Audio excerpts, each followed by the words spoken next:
You want to find the people in that industry that you're trying to find that problem in and ask them, what's going on here? Can you teach me your ways?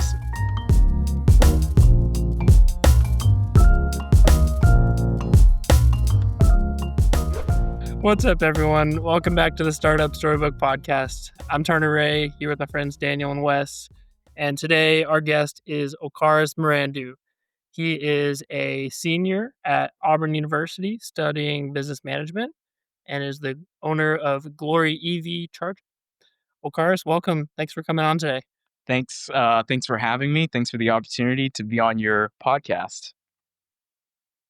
Absolutely. We're excited to have you. So why don't we jump right in? Tell us a little bit about Glory EV, how you started it, and what you do. Yeah, so Glory EV, essentially, Glory EV Charging is the full name. What we do is we install EV chargers, so electric vehicle chargers for residential and business clients. For the residential side, it's more of just installing it in your home, whether it's single family home or maybe even a townhome. For businesses, it's more of like multifamily and hospitality and municipalities. And so that's kind of like what we do. It kind of started after uh, after I graduated high school, so about 3 years ago, or about 4 years ago, actually. Sorry. And so it was just a thought, like a question that I asked myself. I was on a zero-turn lawnmower because I was cutting grass. I thought I was going to be a lawn care guy and start my own business doing lawn care and cutting grass. That did not happen. And I wondered, okay, so if I'm gonna be driving an electric vehicle or EVs are gonna be the new norm, where am I gonna recharge my car? Where am I gonna refuel it? And so at the time, the bipartisan infrastructure law was coming about. The last administration was really trying to fund EV infrastructure. A lot of the infrastructure that you see publicly, like Electrify America and EVgo, um, are are a huge part of that and came out of what the last administration was trying to do. And it was around $7 billion worth of grants for that opportunity to, build out a network of EV charging stations. And so I was like, thinking that I could try to capitalize off of that. And we've kind of pivoted a lot. And so that's where we kind of started from, was just that idea. And of course, we've learned a lot along the way, and I'm happy to share that here today. Great, great. Um, can you tell us a little bit more about yourself and how you even got to this position? It sounds like you're a very entrepreneurial person, so tell us more. Yeah, so I mean, I'm a first generation citizen. So my parents are immigrants from Tanzania, so East Africa, beautiful place. Dar es Salaam is where I lived with my grandmother. It's a beautiful city, have great beaches over there. It's right across from the Indian Ocean.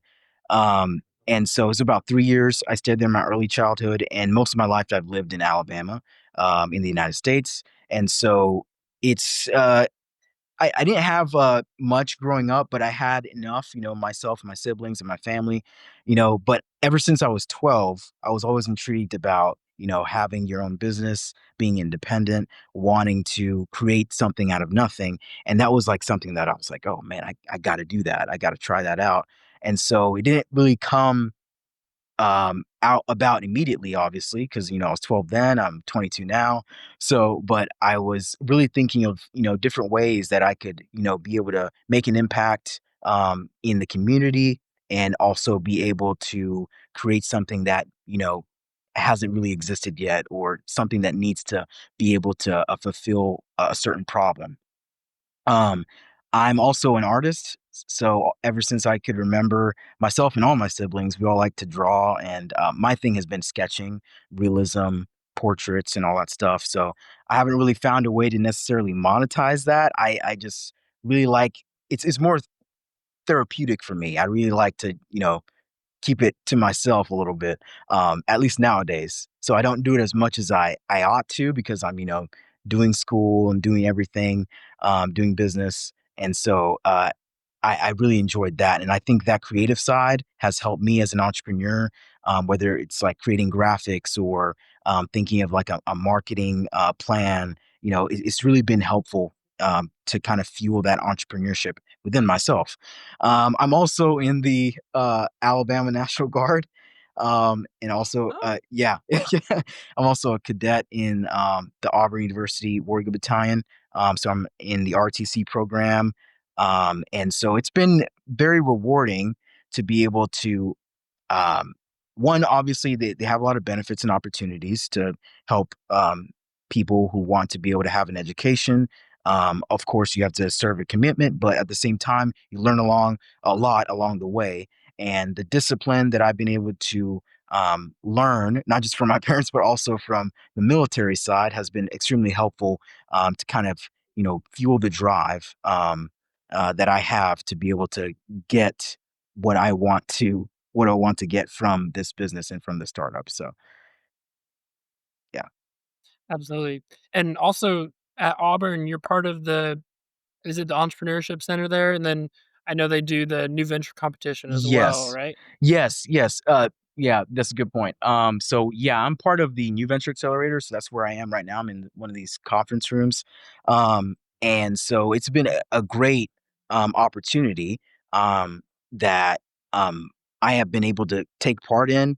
And I didn't really know about it my freshman and sophomore year. And then eventually I joined the entrepreneurs at Auburn, and they were talking about it. And I talked to a guy that said, "Hey, you need to talk to the director." And so I was really into, the idea of EV charging and everything like that. And I pitched to them and I got in. So basically what they do here is they give you an office space once you get accepted in. As a student or whether undergrad or graduate, you get a chance to be able to pitch in their pitch competitions that the New Venture Accelerator hosts, or you can be able to have the office space and have also free workshops and mentors who are entrepreneurs in residence who have been able to launch and start companies and sell their companies and everything like that. So Mhm. Awesome. Yeah, so what wow, I'm already very impressed by all that you've done here, and oh, wow. So tell us then how that's gotten you to the EV space and how yeah, so tell us now, bridge that gap for us. or you're saying that, like, how has me being in the NVA or my life experience gotten me into the EV space? Let just take us along your Yeah. story, and just so now yeah, so how have you gotten to where you are now? Oh, okay. So, right now it's been, so I guess starting from the idea to right now, I mean, at first I reached out to the SBA, because my first Mhm, business idea wasn't even to, you know, do EV, was to do lawn care. And so I just reached out to the mhm, Small Business Administration and got some advice from the local liaison, and they gave me a template for a business plan and everything like that. And I was really kind of intrigued about, all the market research and the time it takes to understand how to develop and grow and launch a business. And so that really just got me asking questions and wanting to research more. And at the time, there really wasn't anything about EV charging businesses. There were mhm, brands out there that were manufacturers like Tesla and ChargePoint, but they weren't really, like, if you were to search up on YouTube, like an EV charging business, like, you wouldn't have seen anyone really talk about what they do. Now you see it everywhere, and it's blown up, kind mhm, of like AI. It's blown up just like that. Um, and so from that point, I wanted to kind of, learn a lot more along the way. And so joining a club, Entrepreneurs at Auburn, for example, was extremely helpful. So I could be able to network and meet people. That's where I met my co-founder, actually, Colin. And so also with that, joining the New Venture Accelerator has helped me be able to speak with people that have started their own businesses, what they call entrepreneurs in residence. They're more of like your mentors. You get assigned a mentor, and they were extremely helpful in being able to take my idea and turn it into a business that could be actually be profitable, right? And help me pitch that and articulate it in ways that I probably would have been able to do it had I just done it on my own. It probably would have taken me 10 years or something like that. But in this case, it mhm, took me a couple months to a year or so to actually to get it right. And so right now we are kind of at that stage of where, yeah, we've done some pitch competitions, being able to get a little bit of funding from that. However, obviously, access to capital is usually the barrier with most businesses at first. If you're not, if you don't come from money, or if you don't have a bunch of resources or funds or grants to be able to access in the beginning, or so right now, what we're focused on is, creating that traction that can be able to get us to that level to where, hey, we've been able to do, 100 chargers. We're making X amount of revenue. We need more funding so we can scale this. So that's kind of like where we are right now. Currently, right now, we have done residential installations, and we're working with our first business client.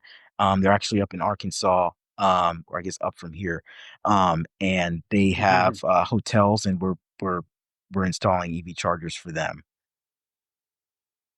So what brought you to Auburn? I'm curious how you ended up there. Yeah. Yeah, that's a great question. So I had some options when in my senior year, when I was about to graduate, and ultimately I wanted to find um, a university that had an RTC program, because I ultimately I wanted to be an officer in the United States Army. That was like one of my career goals. I didn't really get that outright. However, I ended up joining the Guard, to help pay for college, and also get that opportunity of, being able to get that training and time in service. So I did that, and then so I missed that fall semester. I ended up getting accepted into Auburn. Auburn was one of 3 or 4 colleges that I got accepted into that had an RTC program, and I ended up going to Auburn because wasn't too far away from home, because I'm from the Birmingham area, and I knew some people that were there, and I visited, and I felt like it was probably like a good place for me to go and do college, and I had no idea about the entrepreneurship programs here and opportunities, but that was like the main driver, and eventually turned into something almost unrecognizable from what I thought it would be, in a good way. And the moment I stepped foot here, it was a huge place, and now it's much smaller, and it's kind of hard to leave, honestly. They have a saying here that Auburn is the greatest village on the plains. Personally, I don't think there are really any plains. There's a lot of hills, but it's a great environment. It's a great culture, and of course we're you know getting into that season where there's a lot of tailgating happening and everything like that, and football. So it's an amazing environment. So going into electric vehicles, I mean, I love electric vehicles, and I was when I saw your company name, I was like, oh, that's really awesome. And so I am curious, because this might be something that I want to do somewhere down the road. Maybe not exactly what you're Yeah. doing, but something similar. Um, I'm interested. What does it take to, like, what requirements and skills and field knowledge are there required in doing this kind of doing what you're doing? Oh, okay. So in terms of like credentials and knowledge, I mean, a lot of it is knowledge based. Um, Mm. but I would say that because I'm not an electrician, but my dad is an electrician. He's been an electrician for over 15 years, I should say. Um, and you know, if you don't have a journeyman's, at least, you can't obviously install a level 2 charger. I mean, you could, but if you're trying to do it in your home, that's one thing. If you're trying to do it for like a commercial property, that's a whole nother thing, because you need permits, and you have to go through the city planning and zoning boards, all that stuff. Um, and so there are a lot of requirements that come along with it. Right now, what we're using subcontractors to be able to help us in these jobs. And so it's extremely helpful, because then we don't have to hire someone, at least outright in the beginning, for salary, to because the moment they're installed, whether we're reselling it from another manufacturer or having our own charging network, we don't necessarily need to keep them on board. And if we do have an issue, we can go there physically, or we can hire someone, a subcontractor, to go there, assess the situation. We can either troubleshoot it, or reinstall another charger, replace it, and perform maintenance that way. So instead of obviously like the team, the core team, I have a lot of knowledge with EVs and EV charging now because I did a lot of research. I talked to a lot of people, but the advisors that we have are people that have a lot of skin in the game, whether it be in the EV industry or automotive industry or have connections to that industry.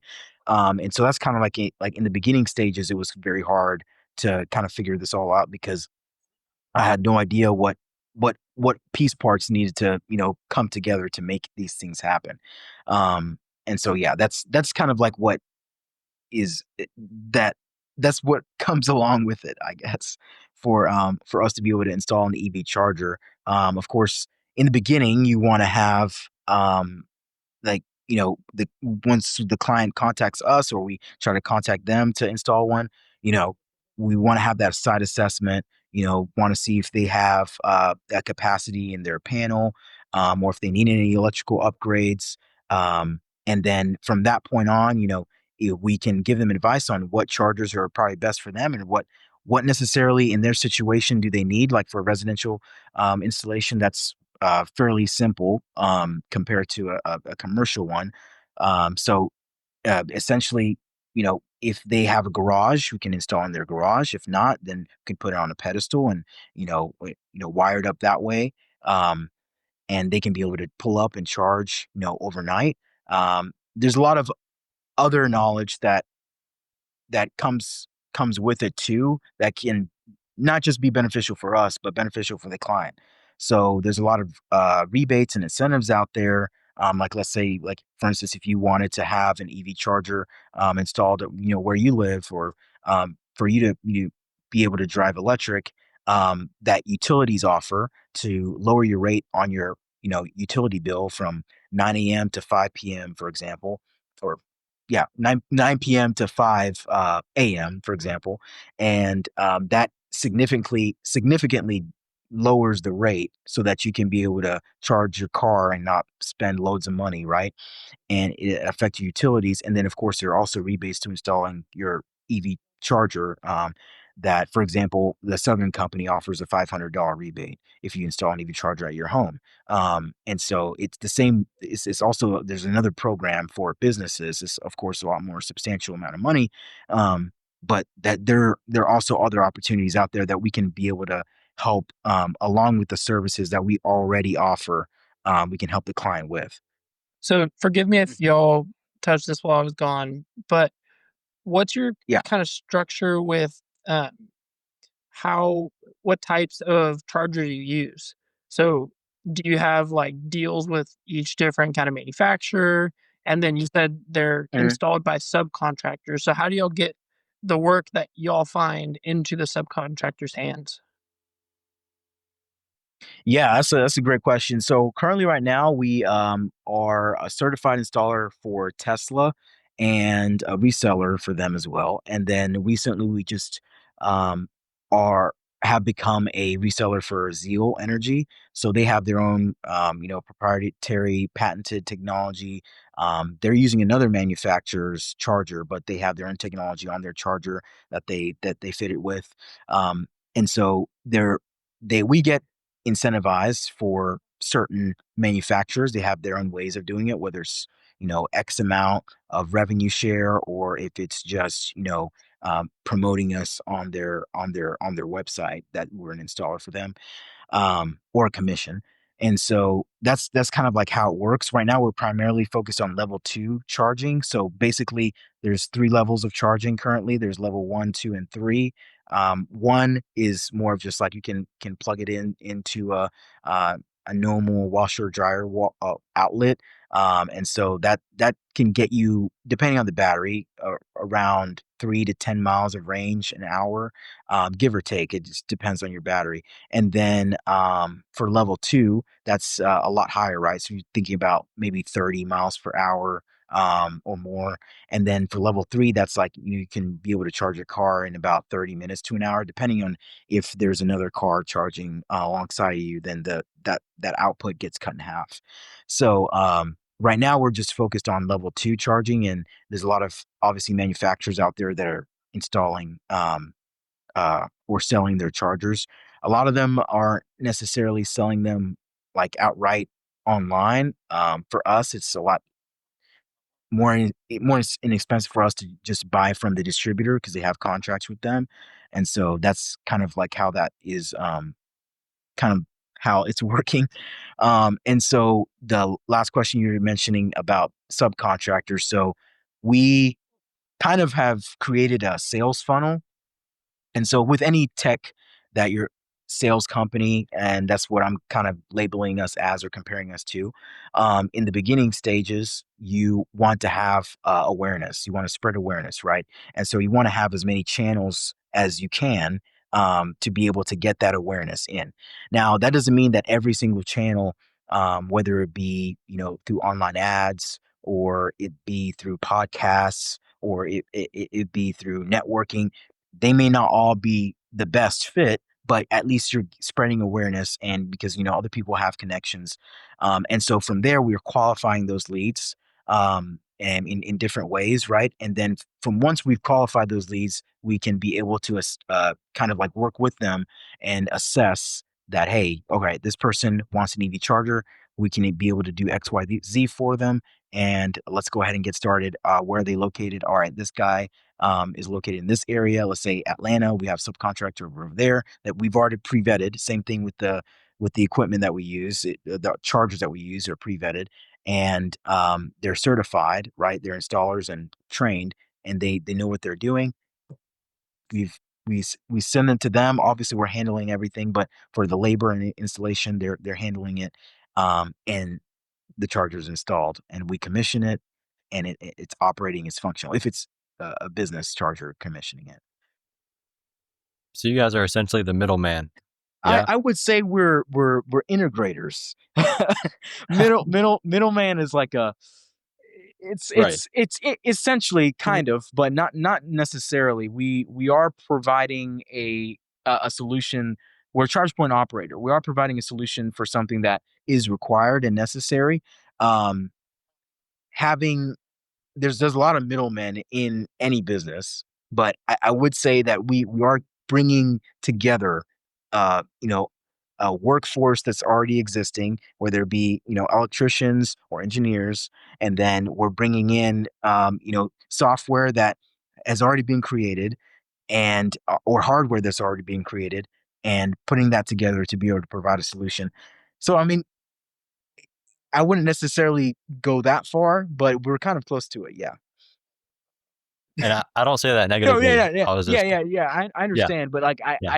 You know. I like thinking of us as a charge point operator and like a solution provider, as opposed to just a Yes. middleman. Because then, yeah, we do a little bit of consulting, but this. But I get what you mean. I appreciate that question though. Yeah. Mhm. Yeah, something that I'm surprised we hadn't asked yet. So you're currently a senior. Yeah, Um, when did you start the business? yeah, yeah. When did I start? I started it my freshman year, so Wow. it was like it was I had no idea what I was doing. So if that I mean, no one ever does in the beginning really, unless you've done it before. Mhm. So Yep. it was I started my freshman year, and so it didn't really go anywhere because I was still learning, and I just had all different sorts of ideas for it, and I didn't really have that many connections in the industry. And so um yeah, that's when I started And it. Yeah. But that's still really, really Yeah. awesome. well, what motivated you to do that freshman year? Like, why did you decide I'm going to go start an EV charging installation company? Yeah, well, I guess I thought of the time I had. So, in college normally you have 4 years, and I was thinking, "Hey, so I'm in college. I'm At first I didn't wanna study business. I was trying to be an architect, and then it changed it to international studies and then business management because I thought it was versatile. And it is. And so I really thought of like the time I had, and then also the opportunity there was, that compared to, starting a lawn care company. there's a lot of competition with that. But with an EV charging business, yeah, there's a lot of startups popping up and a lot of indirect competition with other electrical contractors or solution providers. However, there still is a great need for this industry, and as the EV charger EV charging becomes more and more in demand because more EVs are being registered more and more. Like you can look on the Department of Energy, like the numbers are just going up, up and up every year. Electric vehicles are becoming more and more in demand, and they'll end up becoming better and faster, and you'll be able to charge quicker with them. And so this was something that right now we want to kind of get in and we want to learn as much as we can, but we also want to be able to scale this and have skin in the game and understand, you know, where the actual problem is, where the actual solution is, and be able to provide that to the market. And so it was just the opportunity because maybe it was because there was like a lack of like not large competition in the Southeast, for example, compared to the West Coast. So it was like just another opportunity that I thought, hey, I've got to try to launch this, and if I fail, I fail. Nah, I learned what I learned, and I can apply that to either another startup or another occupation that I'm in. So And I think what's great is um, what you just said, of course, like you're not afraid to fail and know what you never know what will happen, right? But worst case, you learn a bit and you move yeah, on. But also, um, wow, mind blank. Yeah, yeah. No problem. I'll ask him another question when yeah. we come back. Yeah. So something I'm curious about is the scope of your current business and what your vision is for expansion. So like who do you currently serve and like around where you are? Yeah, so I kind of mentioned it earlier a little bit. We are Oh, currently, forgive me then. you're good. I can go more in depth. Currently, right now, I mentioned on the residential side, it's more of just single family property. Whether or not someone Hmm. wants to install an EV charger at their home because they bought an EV, and so we've been able to create channels with dealerships to get referrals that way. And so um, we've been able to kind of do it in different areas in the Southeast, primarily in states like Alabama, Georgia, and Tennessee. And so Mm, right now we're kind of like following the data, if that makes sense. And so the data is saying that Georgia has almost about 100,000 registered electric vehicles, Florida almost 200,000, South Carolina almost 50,000. So it's like with those numbers, right? I'm just giving general numbers. I'm not being accurate there, but with that, there's that demand, right? And so even in Alabama, like there's nearly 30,000 registered electric vehicles. So that's going up, and that's not even counting the rented vehicles, right? And so there's still a mhm, demand for EV charging. So our target market um, essentially is going to be businesses or property owners like multifamily, new development, hospitality, because those areas are going to be the areas where people what people are going to want those amenities, right? And so there's a lot of value add in this. And so for those businesses, they get to capitalize on the EV charging market. And so, for example, a hotel. Um, Hotels rely heavily, if not through their website, through online travel agencies like Booking.com. Like mhm, since we're in the AI online space, everyone is using this technology to be able to book their hotels, book their stays. And so you can filter out, hotels that don't have EV charging. And so when if mhm, your hotel doesn't have it, then you're not going to have a customer right that night or those couple of days. And so that's like an amenity that you can be able to add in, and that's a huge value proposition, and also generate revenue from that, along with charging them to stay for the hotel.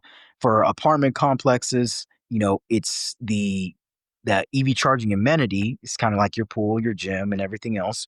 But with that, you have a unique opportunity to where for instance, on for colleges, college towns, for example, parents can buy their kid an EV, and more than likely they'll want to sign off on a lease that has an EV charger, right? A property that has an EV charger. So that's like kind of that target market there is like where we think that we'll have our sweet spot. And it can get very niche, and you want it to be very niche because you want to be that like there's EV charging for for fleets, there's EV charging for for boats, like electric boats, electric vessels. So you want to get niche into that, and you want to really focus and narrow in on that specific industry, not just your industry, but taking it into another industry and really making it happen. And for us, it's in the EV charging industry, we have a saying: it's you want to charge where you live, work, and play. And so that's like kind of like that playbook, I guess. Just to summarize it, that's where you want to have EV chargers where you live, where you work, and where you play, because that long dwell time is going to be able to give you an opportunity to be able to fuel up, and not have to worry about fueling up and leaving real quickly, or really worrying about doing anything else. Obviously, if you had a convenience store, retail, for example, you want to be in and out. So like that 30-minute level 3 charging is pretty convenient, but we're just sticking to level 2. And so level 2 is probably better off where people live and where they they stay for a little bit overnight, hopefully. So Yeah, for sure. Yeah, so you're already going multi-state, which is really, yeah, really awesome. yeah. Yeah. Okay, I'll give it back to Well, Turner. I thought about what my question was, but we'll hit it later. On this Mhm. similar vein, are you out in the field actually installing these, or have you grown this thing to the point where you are able to kind of manage it more in the business? Oh, oh, oh yeah. Still in the field. I mean, I'm not physically installing it myself, obviously, but um, yeah, still in the field, like trying to um, you know, learn as much as I can. You can only learn so much, like, over the over the phone talking to people is great, but actually doing it in person and like kind of seeing what's going on for the residential install we did last year. Like the subcontractors that were there, I was just hounding them with questions, So I was just asking them as many questions as I could related to, how long it will take, how much their pricing is, just to get an understanding of what to expect next for next time, for the next job, next project. And so that's pretty much what I've been Yeah, doing. So yeah. awesome. And how large is your team of subcontractors? So right now we have, let's see, we've kind of expanded mainly in I mentioned Alabama, Tennessee, and Georgia. So it's been 5 cities that we've been primarily focused on. However, I mean, the job, like one of the jobs that we're doing right now is not even in any of those states, but it's Nashville, Huntsville, Birmingham, Atlanta, and Auburn. So we have at least one or two, like Atlanta. I'm pretty sure we have 2 electrical contractors over there, that are willing to help us out to be able to do jobs.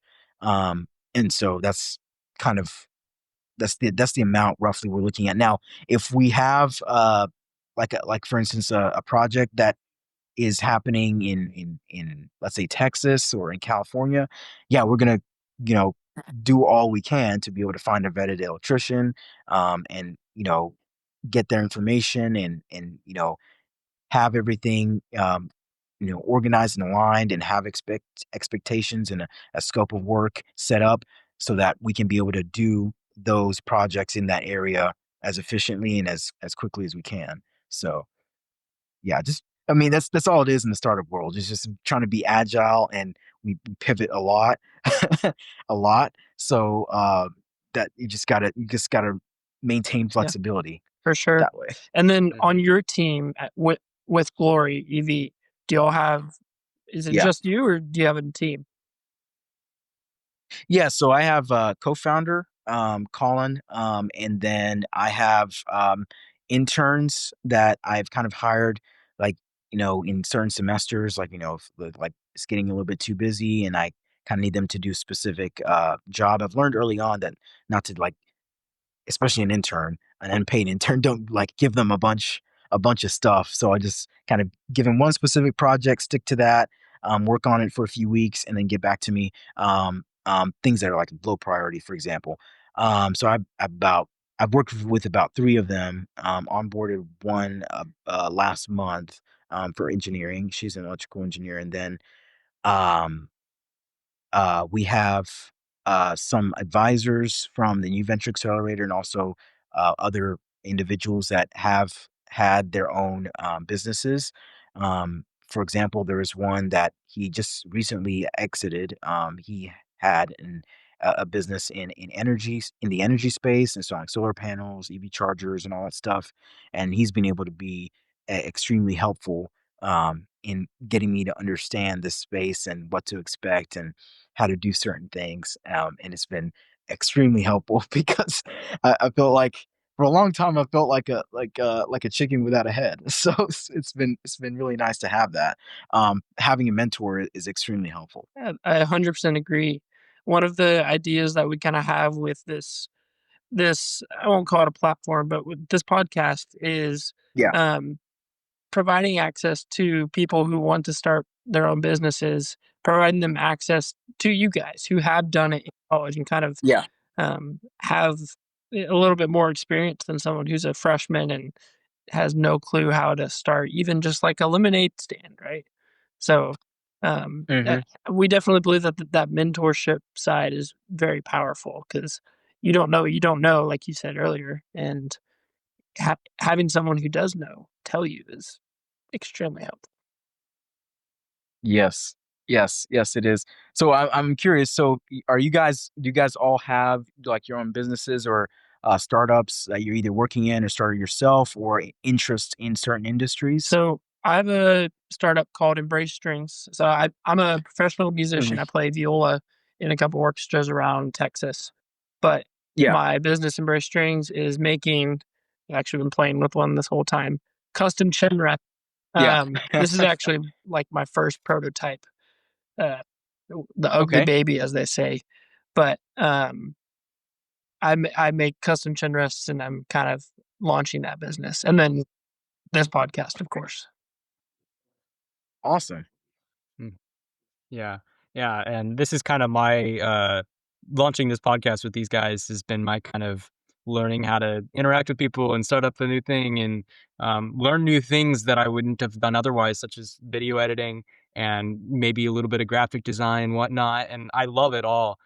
So, like, I'm a computer science Okay. major, and so I've had to learn all sorts of new things to launch this podcast, and it's been really interesting because as I've been getting more involved with this and these guys, I've just fell in love with entrepreneurship, and so I'm more new to all of Yeah. this, but I love it a Yeah, lot, it's great. and I find it that yeah, it's just so thrilling, and so yeah, I haven't really started a business outside of what we're doing here Yeah. yet, but I have some ideas for what I want to do after I graduate next May. Yeah, that's awesome. I had a tech assistance business where I helped old people with their computers and phones back in high school, Okay. and a couple years ago, I had a little playing card business. We made custom playing cards, and recently, earlier this year, I started an AI startup that I've been working on, and this podcast on top. So, sort of lots of different things, but That's I love talking to people like you, man. I think you're doing great Yeah, things. I'm honored to be on y'all's podcast. This is a great opportunity. I mean, obviously, I'm promoting myself and my story, which I mean, I haven't had that much opportunity to do because I've been, glued to a screen. But it's extremely and helpful, and I appreciate it. But I do admire all of you guys for trying to be able to share your stories and other people's stories on here. So this is great. It's great. Mhm. People our age don't often get the spotlight, you Yeah. know? It's oftentimes with people once, they, you know, hit the big exit or whatever, but I think Mhm. it's great what we're doing. Um, would you have any advice for an undergraduate student maybe who is interested in starting a business, but they're a little bit afraid to start? They don't really know what to do, how to start. They want to find mentorship to help them, but they don't know where to find mentors. What advice would you have? Yeah. So, this is a great question because I'm thinking of myself when when you ask that question. I would say I would say first things first, if you have a business idea, um, the first thing you want to do is, you want to pick your industry, right? The next thing is you want to find that problem in that industry. And after you find that problem, talk to people, validate that problem, figure out if this problem really is a problem, and um, you know, try to either find or create a solution for that problem. You want to get married to the problem, not the solution. Because once you get married to a solution, then you end up making something that no one wants. Um, and that can put you either millions of dollars in debt or, you know, just get you into major trouble. We already know what the fraud cases are out there. So we don't want to end up like that. But you want to find a problem and you want to find a real solution, or create a real solution for that problem and create a process or system and develop a team. So I would say in the beginning, you want to kind of obviously, you want to find a mentor. And so finding a mentor, at least for me, I found my mentor, at least my first one, um, and still count him as my mentor in high school. And so, like, I found 2 mentors technically in high school. One was a teacher and one was a business owner. And so I've been able to get a lot of advice and wisdom from them, whether it be on finances, stuff that we don't really learn a lot of this stuff in school, or just like life in general, and being able to ask them questions about, things that they've experienced and to just give you some foresight, because that's ultimately how the game works. You want to kind of understand what life expects of you, and whether you're going to college, it's already a great start. There's a lot of opportunity in college, not just the social life of it, but also the education piece and the networking. Um, but in terms of like having your own business, trying to find that problem find the people in that industry and try to ask them, hey, what's going on here? Can you teach me your ways? Almost, can you like show me what exactly it is that you guys are doing and where you're finding a roadblock. And so that can easily help anyone who's trying to understand what it is that their business idea really is solving. um I would also say that you know you got to start it. That's why I regret it, but at the same time, I don't. Just like go ahead and like register your business. That could be a way to motivate you. Another way is by trying to convince a partner, someone that I would say probably somebody that isn't too close, probably not a family member, probably somebody that that is like passionate as you are, because it gets a little complicated, but you can have an operating agreement, so it's okay. But I would say try to go ahead and launch it. Go ahead and start it, and try to find as much knowledge as you can on that business and that idea, and put yourself out there. Find pitch competitions, right? Go out there and pitch that idea. Find accelerator programs that your school or other schools may have. They may, like Auburn University here, they accept, um, the accelerator accepts people from Tuskegee University, because I don't think they have their own accelerator program. And so just try to find, local either universities or local incubators that your city might have, and ask them questions on how to enter that space, and how to get involved. There are also a lot of networking opportunities, like Chamber of Commerce, um, for like cities. They have a lot of opportunities to network with other local business owners, and that's how we've been able to kind of like talk to a lot of people in our not just in our industry, but in our local area, domestically, and be able to ask them questions and learn and understand everything.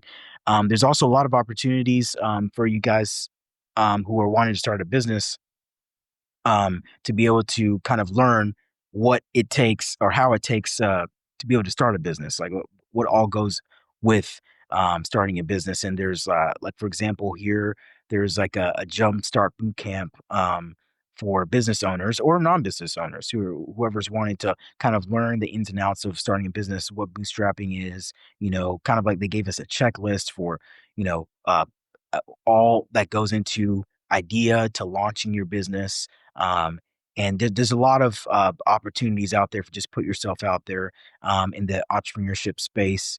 I would also try to find. I'm a penny pincher, and I've been that way mainly because I'm a college student. Also, trying to start a startup, you don't want to spend too much money on everything. But I would say try to spend money where you'll get the most value. Right, networking and building connections is probably like the best way of getting value on when you have no traction, right? And so if you want to spend some money on a few business cards, on your website, build your online presence. Those are all things that can help you out because when people try to find you, and they can't find you, then you don't have a business. They're unless you give them your business card, oh, they lost it. They remembered you, but they don't know how to fight. They look you up and they don't see anything. So that's something that could obviously help you out. I would say, for me, the uh, being in pitch competitions and being able to present myself to a panel of judges that have their own businesses and they've been able to give great advice, has been extremely rewarding because some pitch competitions I didn't win any money, some I did, and it's been rewarding because I've been able to do that while I was in college, and I've been able to do that while I was still learning, and I've been able to fail and embrace the failure, right? That's something that, as a young founder of a young startup, you're gonna have to you could fail and fail quickly, embrace the failure and learn from that failure, right? Um, and you want to be consistent. So that's something that, yeah, in the beginning I was very nervous, and still sometimes am to be in front of people. But then, once you start doing it and you know your stuff, you know what you're talking about, the more people you talk to in your industry, you're able to speak their language and understand what goes on. More business people you're talking to, you know exactly what they expect, whether it be a pro forma, 3 to 5 year projections, a pitch deck. Like you know what it is that can be able to captivate and motivate your audience, whether it be raising capital or close on a deal. Those are the kind of things that you want to keep doing. And I have a kind of like a this is a also a little bit of a stretch in terms of philosophies go, but my personally, I have or I say to myself, consistency plus opportunity will create luck. That's how luck is made. And so a lot of people are, look at people who are successful, like Elon Musk, for example. I'm using him as an example because everybody knows him. His whole, a lot of his businesses are kind of like built on his persona, right? Which is a good and a bad thing.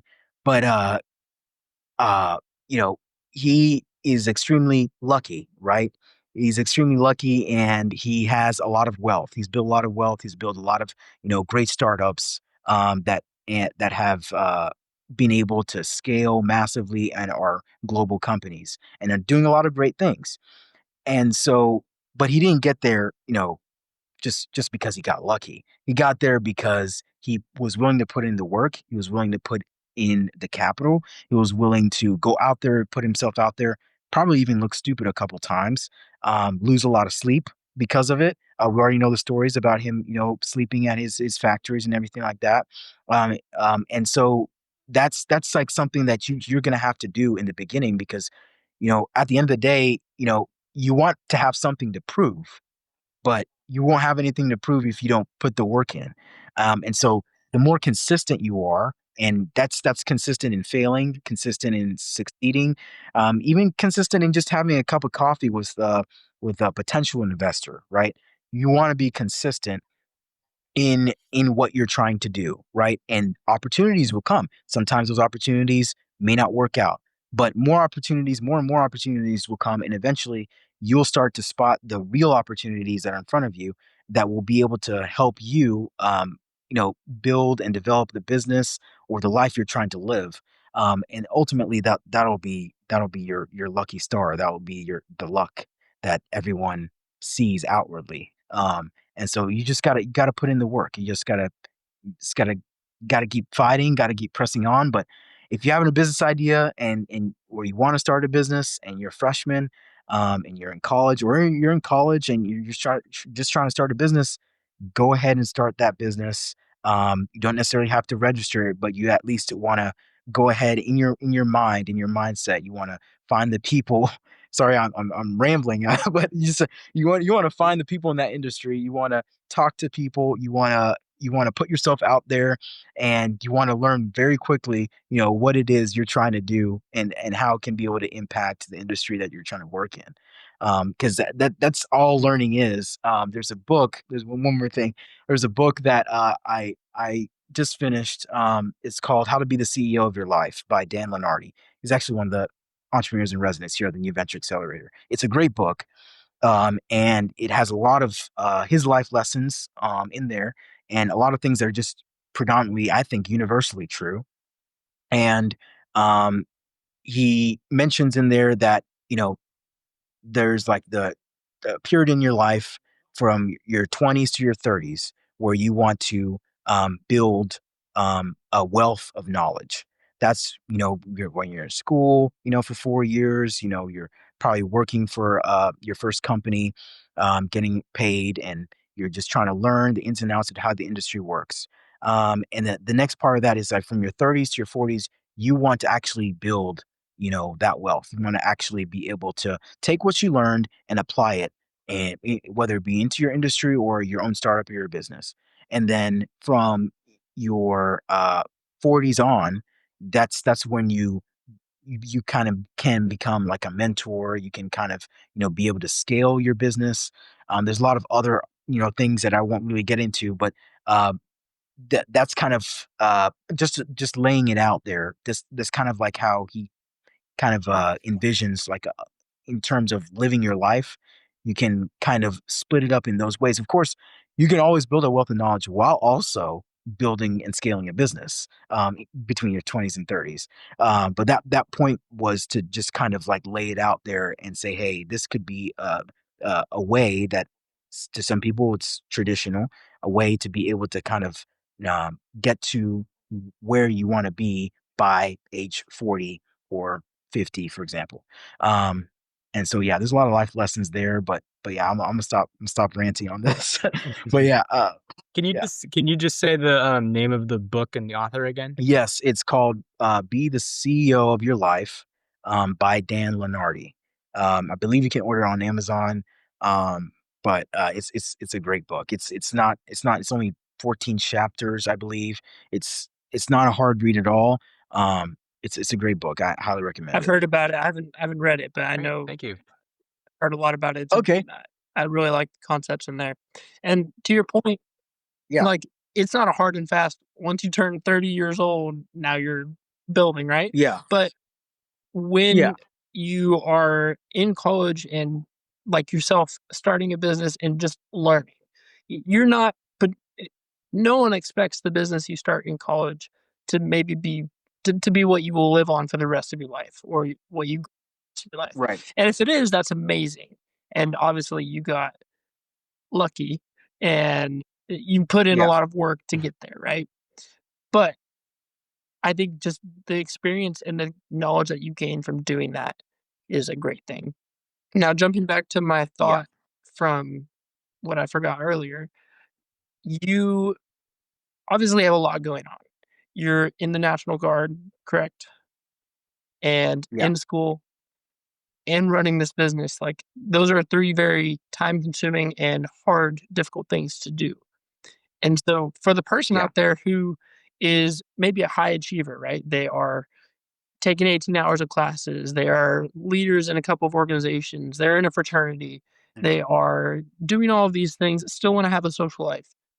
How do you recommend to them how to time manage and still pursue this? Because it doesn't have to be 40 hours a week, but like you said, just doing Yeah. something is way better than doing nothing. So, how would you suggest to them to balance all of that? Yeah. So, I mean, you make time for what you want. That's the thing. And we're all guilty of this, in our generation.